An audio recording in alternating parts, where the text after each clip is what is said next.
We agree in principle with the underlying idea of this resolution that there should be ceiling put on the income to begin with of the civil servants.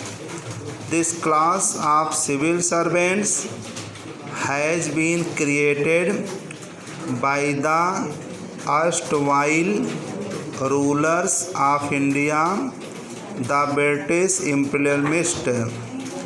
They have created this class as slave drivers, jobbers, and mistresses of this great industrial concern that they were running the government of India.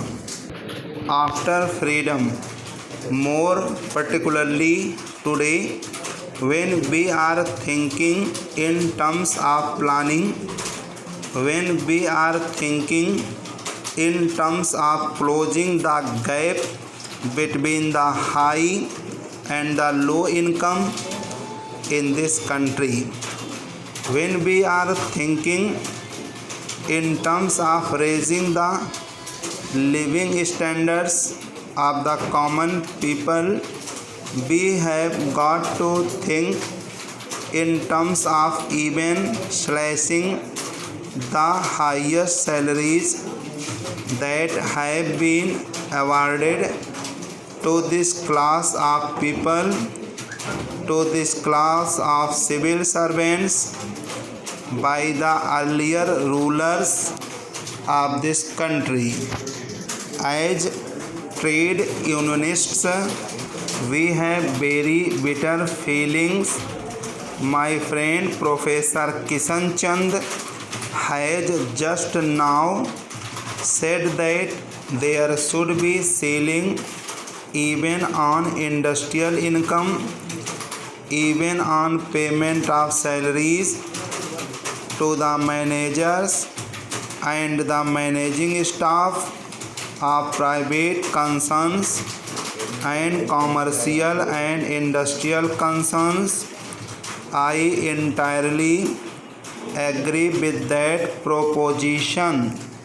As trade unionists, when we present a case for wage increases, we have been shouting in every place, in every industry, that every concern wants to give higher salaries to the managerial staff in order that they may get the incentive to curb the workers, in order that they may work upon the workers as slave drivers, as ministries, etc.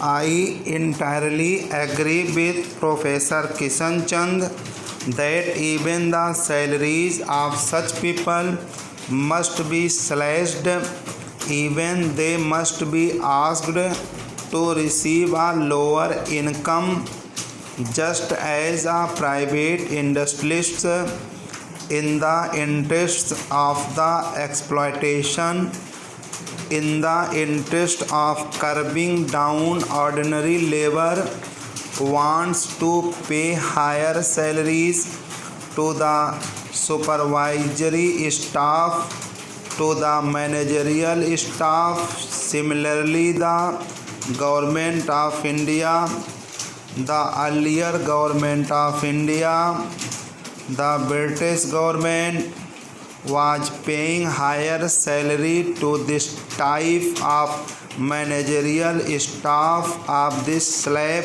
concern. Today, sir, we are thinking in terms of covering up this gap, of shortening this gap, and in such circumstances, it is absolutely necessary that on the one hand, we raise the incomes of the lower income groups, and on the other, slash down the incomes of the higher salaried people.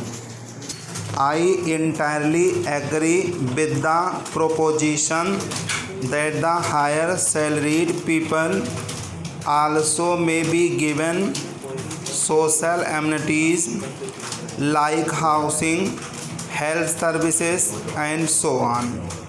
But these should be included in their total emoluments, which must not be so high. When the posts and telegraphs implies, when the railway implies, when the government of India implies, ask for a new pay commission to be appointed as the earlier commission was appointed at a period when the salary structure of the country was not certain, when the government itself was not in our hands.